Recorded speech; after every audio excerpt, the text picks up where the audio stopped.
Hello, everyone. We are back with continuing our reading of Byung-Chul Han's The Disappearance of Ritual.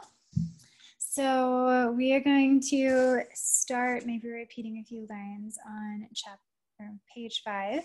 So if you didn't watch the video before, basically Byung-Chul Han is a contemporary living philosopher. He's living in Germany. He was born in South Korea. And he is critiquing our lack of meaningful communal rituals, which basically add duration, meaningful duration to our lives and make it possible for us to feel like we belong, and also allow us to create beauty in the world, to have beautiful behaviors and relationships. All right. And yes, I did sort of practice a word to pronounce. All right. And again, I'm just reading this and then giving you my thoughts as I go. So if you want to pick up this book and read along with me, that would be great. All right. Today we consume not only things themselves, but also the emotions that are bound up with things. You cannot consume things endlessly, but emotions you can. So that will be interesting to see what Byung-Chul Han means by consuming emotions. I guess in connection with the emotionalization of commodities, which we can all see through advertisements, right? And influencers, and just the way products are marketed and designed, you know, to give you vibrance and a luxurious lifestyle or whatever. Thus, emotions open up a new field of infinite consumption, the emotionalization of commodities and the associated aestheticization, say it together, aestheticization. Aestheticization. I have to say it as if I'm like rapping. Of commodities are subject to the compulsion of production. Their function is to increase consumption and production. As a consequence, the aesthetic is colonized by the economic. So we can kind of see this in the lack of aesthetic appeal in order to increase profits or cut costs, both of those maybe, in the lack of beauty that characterizes buildings and houses and apartments. When I taught in a charter high school, myself and parents of my students, maybe of my students themselves, complained at the lack of windows in our very minimalistic, unattractive concrete building. And it's like, and it's the same thing, like even, you know, offices in certain, like, let's say community colleges don't have windows. So, and certainly even the ones that do have windows, you can't open the windows unless you are like maybe at an older university or something. You know, you can kind of contrast like older buildings even, and the value of aesthetics that architects, and those, of course, architects are limited by, you know, those who are paying and, you know, instructing on the budget and everything of the companies. But buildings aren't necessarily, all buildings aren't made to be beautiful. Some are, or comfortable or aesthetically pleasing. And so you can tell, you know, who the building is really for and who it's not for, and what considerations were made and not made. So when we talk about the aesthetics, it says the aesthetic is colonized by the economic, so it takes over. Okay. Emotions are more fleeting than things. They therefore do not stabilize life. In consuming emotions, we do not relate to things, but to ourselves. What we seek is emotional authenticity. Thus, the consumption of emotions strengthens the narcissistic relationship to ourselves. And that's another one of his themes, his big themes, that we're individualistic, we're narcissistic, etc. But it's a narcissistic relationship to ourselves. The relationship to the world that we have by the way of mediation of things is thereby increasingly lost. Values today also serve as things for individual consumption. They become commodities. Values such as justice, humanity, or sustainability are exploited for profit. One fair trade, and I think this is the big criticism when certain companies kind of jump on the bandwagon of various political movements and social movements. You know, it's hard to tell whether they're doing it sincerely or not. And sometimes businesses will even be called out on social media because their association and sort of celebration of, you know, whatever identity awareness campaign is sort of circulating, it doesn't seem sincere to the customers. One fair trade enterprise has, or like a picture of like a farm on a package of chicken that does not actually do anything in the processing of that chicken to be, it's like not made in a farm, it's made in a factory and not under ethical conditions. So why do you have like this, but you're selling an image that is not really accurate. So in order to sell chicken. One fair trade enterprise has the slogan, change the world while drinking tea. Changing the world through consumption. That would be the end of the revolution. Nowadays, one can purchase vegan shoes or clothes. Soon there will probably be vegan smartphones too. So see how he's kind of a little bit on the right and what he's kind of finding ironic. Neoliberalism often makes use of morality for its own ends.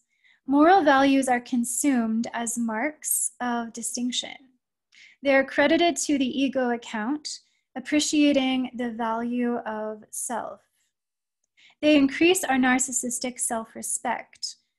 Through values, we relate not to community, but to our own egos. And of course, narcissism does not necessarily mean authentic self-love that leads to emotional well-being. It's just what I would maybe personally point out. So a lot of times morality is just getting hijacked and not based on principles or duties or character. It's the means to an end, not an end in itself. Which, you know, some would say, since we're in the realm of ethics, that then this would lead to us using each other as means to an end instead of human beings as an end to itself, or nature, or, you know, the earth, etc. Everything. Like, it's kind of Hegelian, right? Saying that the spirit of an age infiltrates into every aspect and area of our life. The symbol, the tessera hospitalis, seals the alliance between the guest friends. So now we're back talking to what he wants. The word symbolism is situated within the semantic horizon of relation. Okay. The word symbolon is, which I think is probably the Greek, is situated within the semantic horizon of relation, wholeness, and salvation, so the sacred aspect. According to the myth related by Aristophanes in Plato's Symposium, see another sort of, when you're reading this, you get recommendations to important texts. Humans were originally globular beings with 2 faces and 4 legs. I love this story. I read it in my philosophy class in undergrad. Because they were so unruly, Zeus sought to weaken them by dividing them into. Ever since their division, humans have been symbola, longing for their other half. longing for a healing wholeness, kind of like the Tower of Babel, the pride of the gods. The Greek symboline thus means to bring together. And I don't know if I'm pronouncing that right, probably not. So I'm not taking Greek. Rituals are also symbolic. Okay, so but the important part is longing for their other half, and then symbols bring the halves together, perhaps.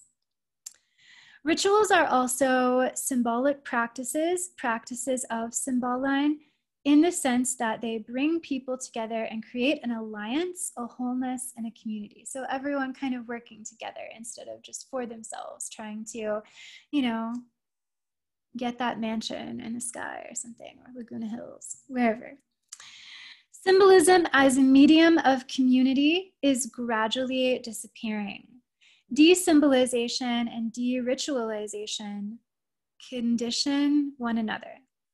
The social anthropologist Mary Douglas notes with amazement, one of the gravest problems of our day is the lack of commitment to common symbols.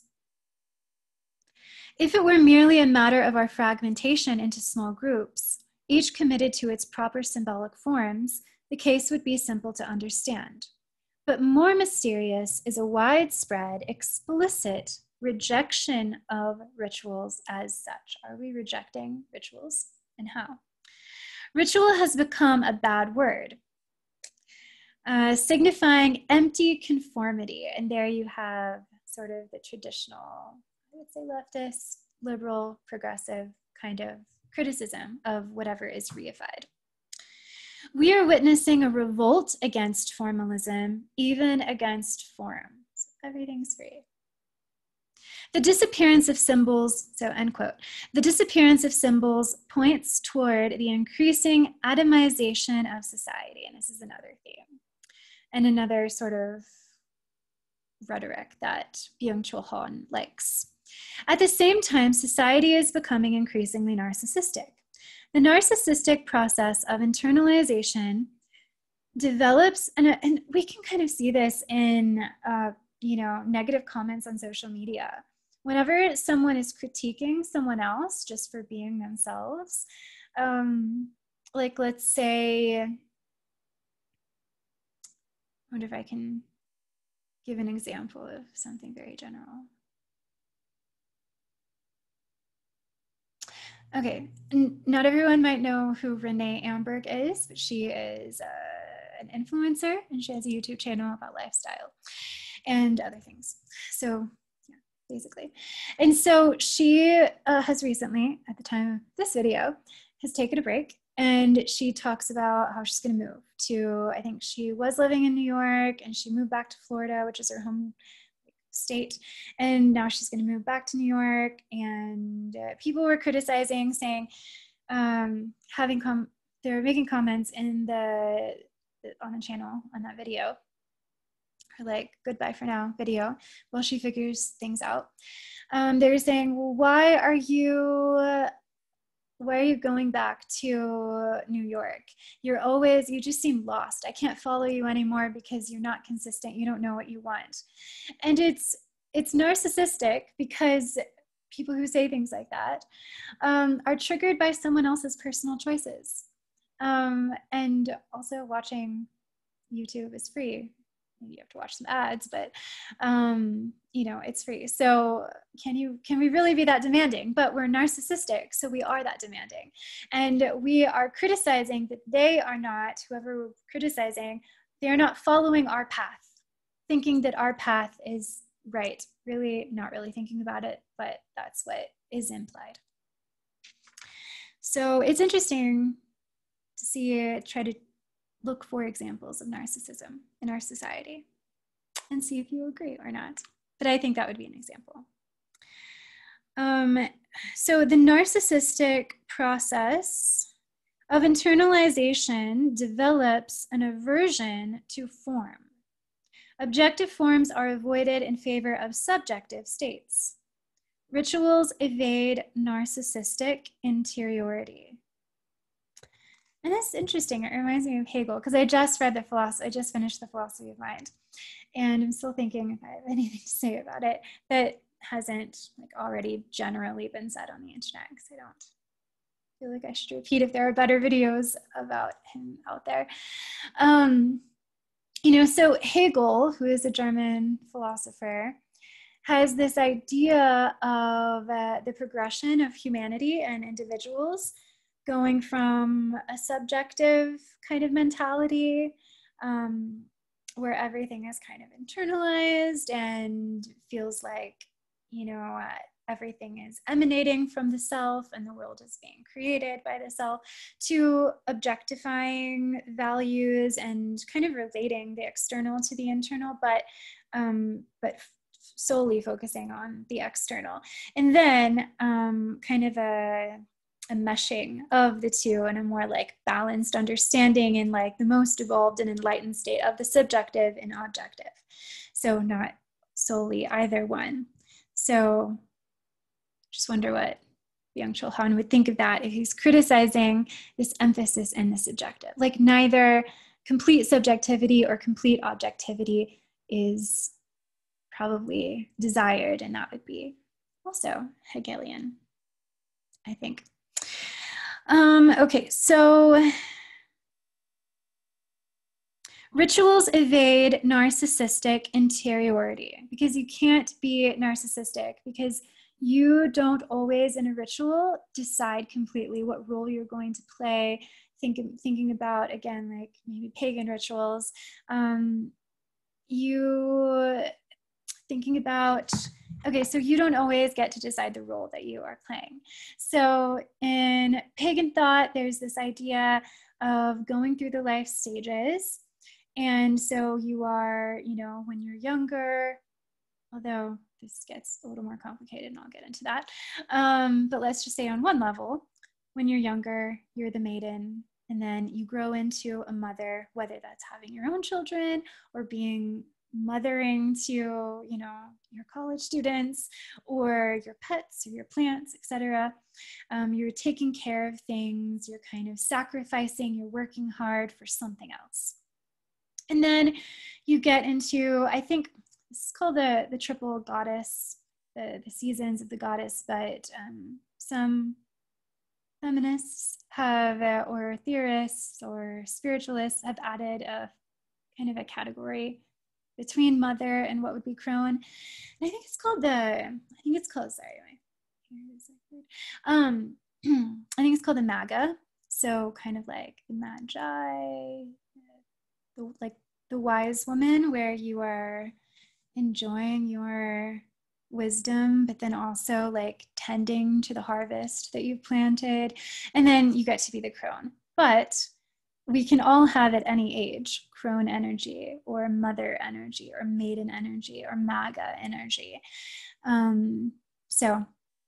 But nevertheless, if you were like in a ritual, you would maybe choose one of those, or you would, you know, align with one of those or be given a role, in a sense, conform to, you know, the age sort of categories. So that's how, I think that's maybe an example of how it evades narcissistic. You can't feel like you're entitled to just anything or choose just anything. You accept and submit. The ego, and Byung-Chul Han is saying that we need this in our lives. The ego libido cannot attach itself to them. Those who devote themselves to rituals must ignore themselves. Rituals produce a distance from the self, a self-transcendent.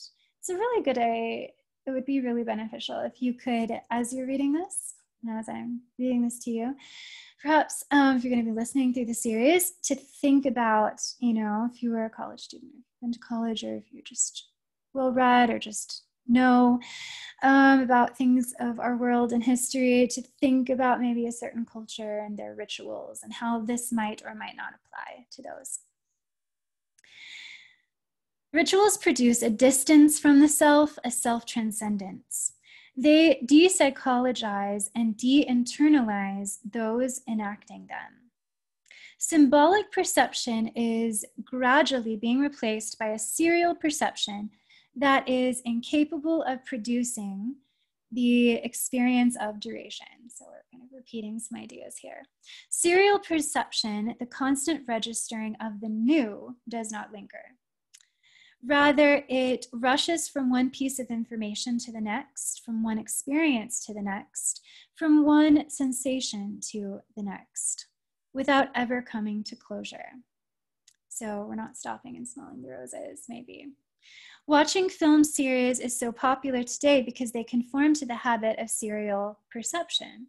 Okay, so this is maybe what I was wondering about, about lingering. Are we lingering when we're binge watching Netflix? I mean, we're kind of staying still and we're sticking to one series. So this would be no, and why?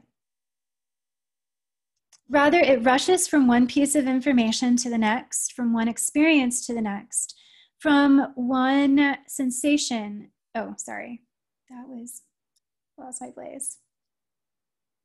Okay, okay, so watching film series is so popular today, that's where I was before my comment, because they conform to the habit of serial perception. If I edited my videos, that's what I would edit out, but here we are. At the level of media consumption, this habit leads to binge watching, to comatose viewing. While symbolic perception is intensive, serial perception is extensive. Okay, so when we're talking about duration, we're not immediately talking about something that lasts a long time, even though it can. Because of its extensiveness, serial perception is, so I think important again, we need to remember perhaps that it's not always the what, but the how. So that can kind of create nuance. So because of its extensiveness, serial perception is characterized by shallow attention, doesn't require much of us. Intensity is giving way everywhere to extensity. Digital communication is extensive communication. It does not establish relationships, only connections. The neoliberal regime, here we go, pushes serial perception, reinforces the serial habitus. It intentionally abolishes duration in order to drive more consumption. The permanent process of updating, which has now extended to all areas of life, does not permit the development of any duration or allow for any completion. The ever-present compulsion of production leads to a dehousing, making life more contingent, so up to chance, transient, not lasting, ephemeral, like butterfly, and unstable, but dwelling requires duration. Attention deficit disorder results from a pathological intensification of serial perception. Perception is never at rest. It has lost the capacity to linger. So I wonder if you would really support meditation, because meditation kind of tries to calm the mind and it is lingering. But it doesn't necessarily, that I've seen, talk too much about Eastern spirituality. The cultural technique of deep attention emerged precisely out of ritual and religious practices. It is no accident that religion is derived from religare, to take note. Every religious practice is an exercise in intention. A temple is a place of the highest degree of attention, and we think about most of the time, temples are very beautiful. According to Malebranche, I don't know if am I saying his name right? I don't know. I've never heard it spoken. Yeah, it's probably not right at all. Attention is the, oh no, it's look that up. Okay, hold on. Because I just have to know. I mean, why not? Because if you don't know something and you don't look it up immediately, then my anchor is still, then you will forget it. And that's why I always forget when there's a music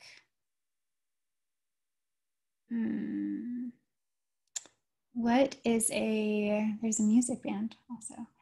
Okay, what's because not all the time that you look at a YouTube video is it going to pronounce it correctly. Okay, I'm gonna pause this and listen to it and let you know. Okay, there you go. Okay, I had to listen to a couple of videos. So French, Malebranche, I think. That sounds nice, right? I don't know. Okay, so according to Malebranche, attention is the natural prayer of the soul. That's beautiful. Okay, today the soul does not pray. It is, just making sure I'm recording. It is permanently producing itself. So this is also kind of provocatively conservative, right? And maybe someone help me find a different word, traditional. Because I think a lot of times, I don't know, in philosophy, religion and religiosity gets critiqued because especially when we are in circles that emphasize maybe rationalism or something like that. So I don't know, just a thought. Today, many forms of repetition, such as learning by heart, are scorned on account of the supposed stifling of creativity and innovation they involve. So getting to education here. The expression to learn something by heart, like the French, apprendre par coeur, maybe, tells us that apparently only repetition reaches the heart. Only repetition reaches the heart. You can kind of think about how this is incorporated in religions as well, right? When we are, chanting, when Hindus are chanting Sanskrit chants, they will often chant them more than once, not just chant them one time, but chant them repeatedly to kind of generate a certain energy. Or in, Judaic traditions or Islamic traditions, chanting or reciting and memorizing sacred text. I mean, when I was much younger, I was in my church, I was in a Bible quiz, and so we would memorize verses, and I didn't know repetition at that time was critiqued, so I didn't think anything about it.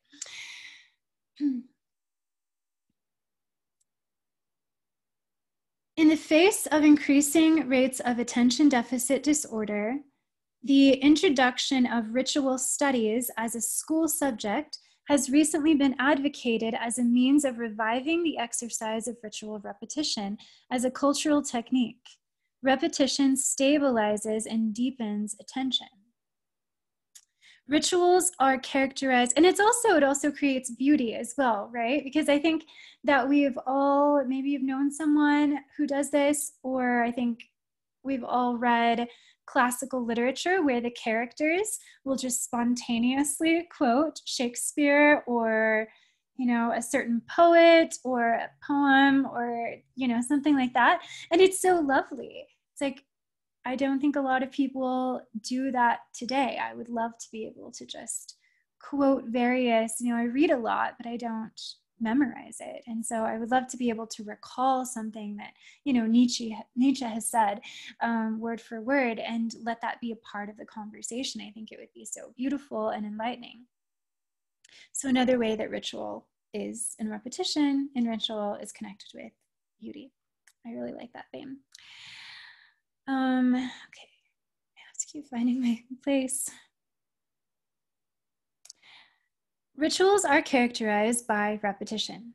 Repetition differs from routine in its capacity to create intensity.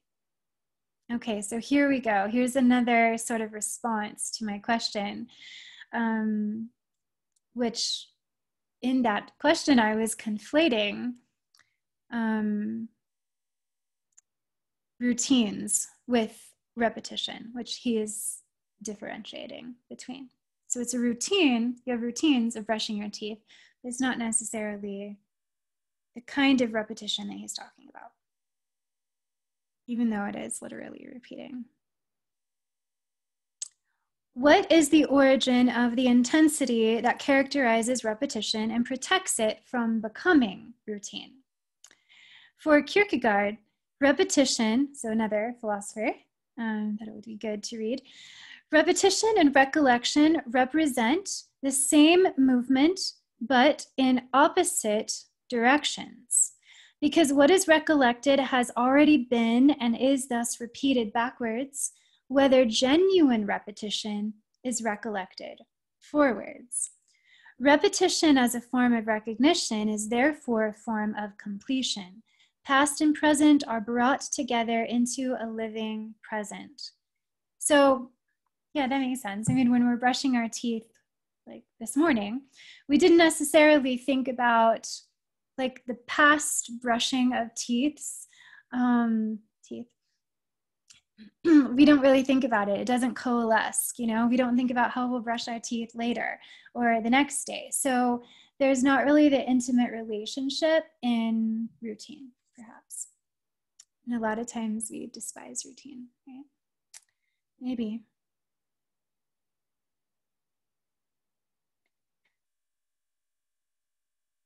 As a form of completion, repetition founds duration and intensity. It ensures that time lingers. Kierkegaard takes repetition to be opposed to hope as well as recollection. Quote, hope is new attire, stiff and starched and splendid. Still, since it has not yet been tried on, one does not know whether it will suit one or whether it will fit. Recollection is discarded clothing which, however lovely it might be, no longer suits one because one has outgrown it. Repetition is clothing that never becomes worn, that fits snugly and comfortably, that neither pulls nor hangs too closely or too loosely.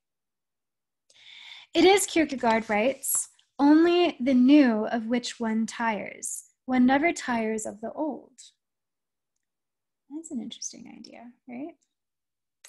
The old is the daily bread that satisfies through blessing, a bit of a religious connotation there.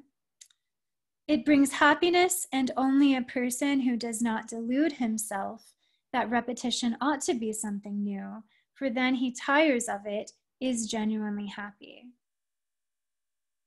The daily bread, some of us might not agree, but we will sit. Like, here we go. It's just hard to focus. Why won't it stay focused? Okay, it doesn't matter, right? Okay. That's very definitive. And we don't have to agree with everything that's said. If you didn't, I think, because this is a passage that kind of stops me a little bit. So either I don't agree with it or I don't understand it the way I will understand it in a bit.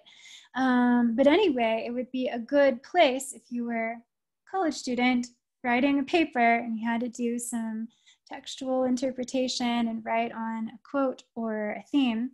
This might be a good area. What would be a good area for me to maybe write an essay on and try to figure out my thinking and how it responds to thinking that is in the book. The daily bread provides no stimuli. Stimuli quickly pale. Repetition, the daily bread provides no stimuli. Stimuli quickly pale. Repetition discovers intensity in what provides no stimuli, in the unprepossessing, in the bland. The person who expects something new and exciting all the time, by contrast, overlooks what is already there. The meaning that is, the path can be repeated. You do not grow tired of the path.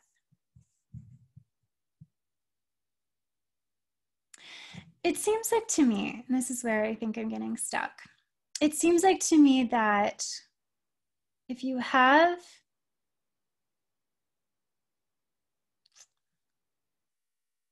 okay, we'll just go with it. If you have a routine, if you have something that is repeated, the way to make it not seem routine would be to see it new. You know, I always think about the example of, you know, how do you keep your relationship alive? You're seeing the same person day after day. It starts to get predictable. You talk about the same things. You have expectations and prejudice, etc. How you keep it new is staying curious and always being open to seeing something new about your partner, like opening each new day in a kind of way where you are open to new possibilities. You're not burdened or weighed down. So I don't know, I won't lie, this part is a little bit confusing to me.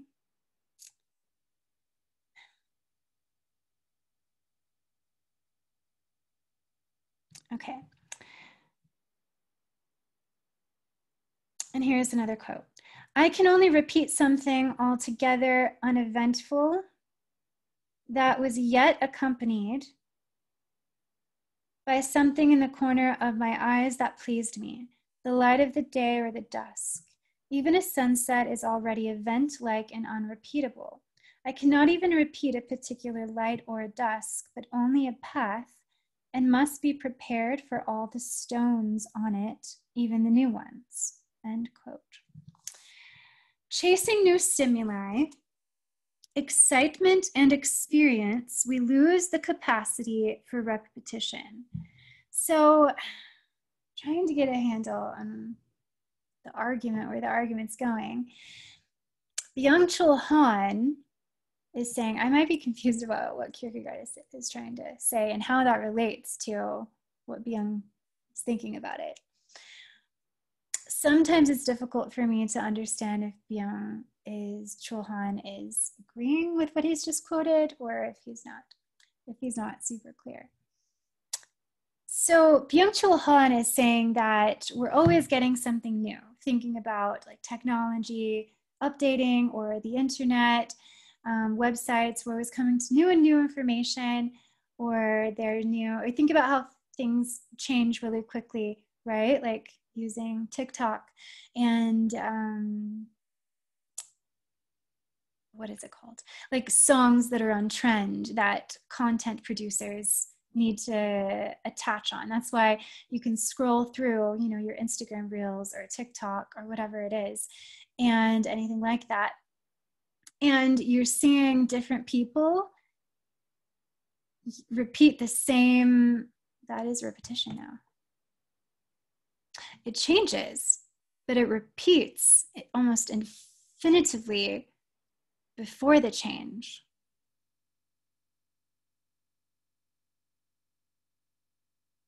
It's overwhelming and numbing, mind numbing. Okay, so I'm clear about what Byung says.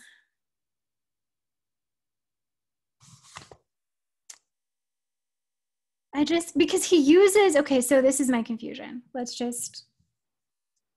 have to explain this. Okay, so because in sentences, Byung-Chul Han uses the word, for instance, recollection, right? So he likes recollection. Let's just reduce it to that. He likes repetition and he likes recognition, right? He likes all those things. He just doesn't like routine. But then Kierkegaard is critiquing or finding a continuum, it seems like, and he's like shelving and pushing aside recollection. So this is my issue that I'm not sure I'm going to solve right now in the next, minute or so. Just know, let it be known that here I'm a little bit confused. If anyone has this book and has read it, we're on page 8/9. Let me know. Okay. It's like if you want to quote Kierkegaard, stamp down your thoughts and opinions on him. Okay. Chasing new stimuli, excitement, and experience, we lose the capacity for repetition. The neoliberal dispositives, which I have looked up apparently in the past, means device.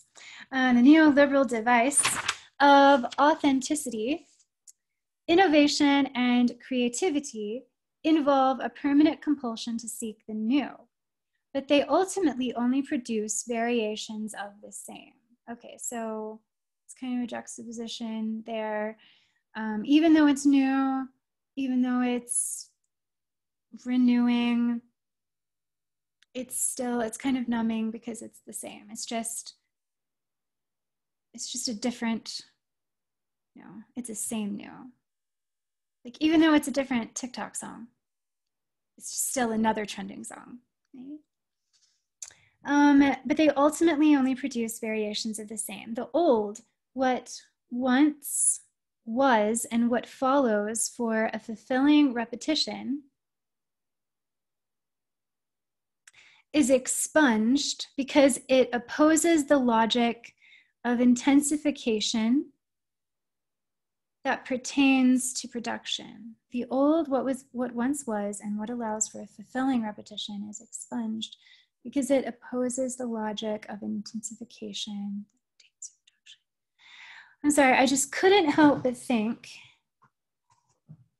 this is where this video probably gets enduring because I'm struggling in my mind. I'm just thinking of the old. So he's saying that the old is expunged. There's no more old. But the internet makes it explicitly available. Sorry, try not to say like in that because I know people critique it. I critique myself. It makes it possible for the old to exist. I mean, what is the, anxious worry that once it's on the internet, it never goes away. It always crops up. And you can even find, let's say, music videos from whatever era, or interviews from, 50 years ago, radio shows 100 years ago, etc. So the old is lasting, but maybe it's not incorporated in a meaningful way, like Byung-Chul wants. Does anyone else read books and just struggle over things? Okay. All right. I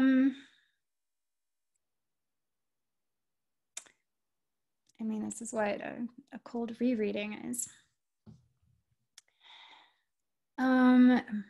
Okay. Repetition, by contrast, stabilizes life. All right, well, we know that Kierkegaard likes repetition. So, its characteristic trait is the making at home in the world. The new quickly deteriorates into routine. It is a commodity that is used up and arouses the need for the new again. The compulsion to reject routines produces, what would be great? If Byung-Chul would watch this and then clarify things that I have trouble with. That would be really great. Of course, he would maybe disguise his identity in the comments. So maybe don't do that. Okay, because we have to know it's authentic. It's you. Okay, help us out.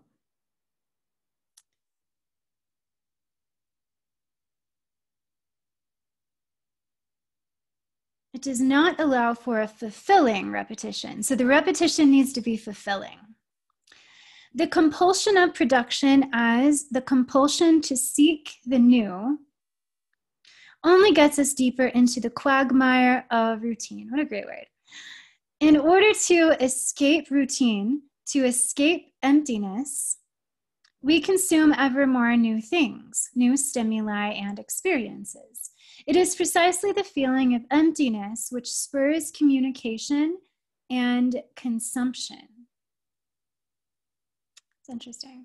Why rag on communication, right? I mean, rituals have communication, but maybe it's scripted communication again, like I said in my last video, and not spontaneous communication. The intense life advertised, see, I feel like here he should specify the type of communication that he thinks that emptiness spurs, and so therefore is critiquing, it seems to me. Am I being too simplistic? You know, because again, like, where's the nuance? Add an adjective. The intense life advertised by the neoliberal regime is, in truth, simply a life of intense consumption. In the face of an illusory, intense life, we must consider the possibility that there may be another form of life that is more intense than that of constant consumption and communication. And I guess I see his critique a little bit. I just feel like I guess I see his, because maybe excessive communication or communication that is done without, I don't know the last time I put lotion on my hands. It's really bad. See, I just don't want to lose. What page am I on? 10. Okay. You know, if we look at the overwhelming communication on social media, you know, someone may, on the one hand, I think that those who are seeing themselves as content producers and trying to, let's say on YouTube, be monetized, according to the algorithm, comments are profitable, like they are beneficial. They allow your video to be shared or something like that, I think. But on the other hand, excessive comments, just getting anyone to comment, is a risk, right? Because it's no longer then contained to a desired or specific community.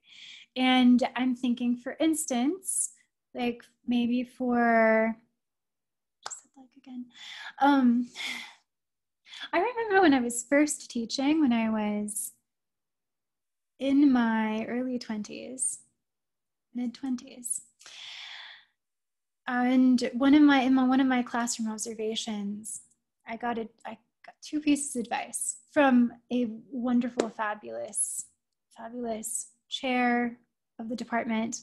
So we'll probably never watch my video, because, but still love her, not critiquing her at all.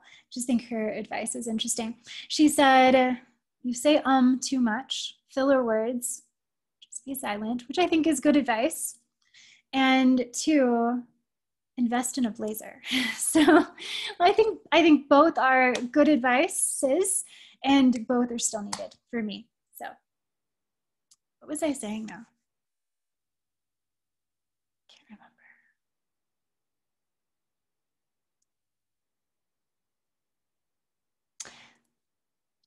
Let me clarify, because what I just said might come off as offensive. It's not what I mean. Okay, so I'm thinking in terms of academia and people who are interested in the top, maybe even not academia, but people who are interested and supportive of the topic at hand. So I think that, for instance, communication just on the internet has no bounds. There's no limitation. You have, if you have sort of, let's say, Michael Sugru, I think I'm pronouncing his name right, who's a wonderful philosophy professor, and I'm trying to watch as many of his videos as I can. So I would definitely suggest him.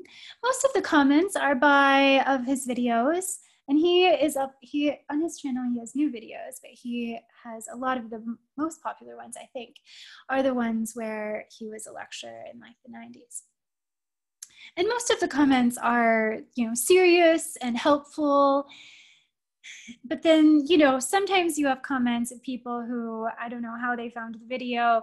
They aren't really interesting and engaging in the conversation or contributing anything worthwhile. They just want to, I don't know, comment on things that don't matter. And I usually delete those comments on my videos because I'm trying to create a space of intellectual inquiry and conversation. So just know. But you can't really do that. I mean, I guess you can hold comments and delete the ones you want. But if you're trying to follow the algorithm, which I'm not, so I don't care about deleting comments, then you want all the comments, doesn't matter what they are. You know, if they're critiquing, if they are just out of bounds, if they just want to be funny, like, etc. And so some might say, well, that's great. The internet is a democracy, so let the conversation be wide. But I don't know. I think I might kick it old school and be a little conservative and traditional and say that, you know, it would be nice and ideal if, you know, philosophy videos, and I think my videos are, I have to delete very few comments. You know, it would be great if the comments pertained to the subject at hand. That was important, right? And not extra things that you can just imagine.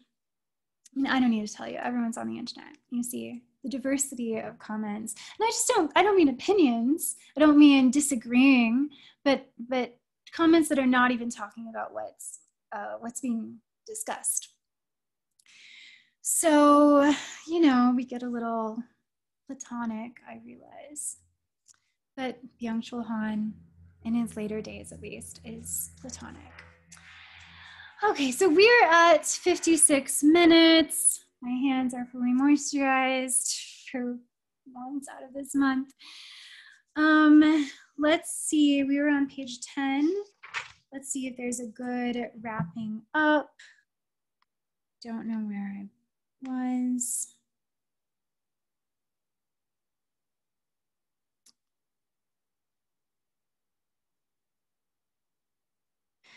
Okay, rituals bring forth a community in which resonances occur, one that is capable of accord, of a common rhythm. Rituals produce, so here's a quote, rituals produce socio-cultural axes of resonance along which may be experienced three different kinds of resonant relationship. Vertical, to the gods, the cosmos, time, or eternity, horizontal within one social community, and diagonal with respect to things. Without resonance, we are thrown back onto ourselves. So there's like a spatial orientation kind of thing going on. Isolated. Increasing narcissism works against the experience of resonance. Resonance is not an echo of the self. The dimension of the other is inherent in it. It means accord. Where resonance disappears completely, depression arises. Today's crisis of community is a crisis of resonance. Digital communication channels are filled with echo chambers in which the voices we hear are mainly our own. Likes, friends, and followers do not provide us with resonance. They only strengthen the echoes of the self. I'm going to stop there. Thanks so much for taking time to join with me. I do love this community. And thanks especially to any of my students who are listening in. Please feel free to join the conversation. All right, so I will see you all next time.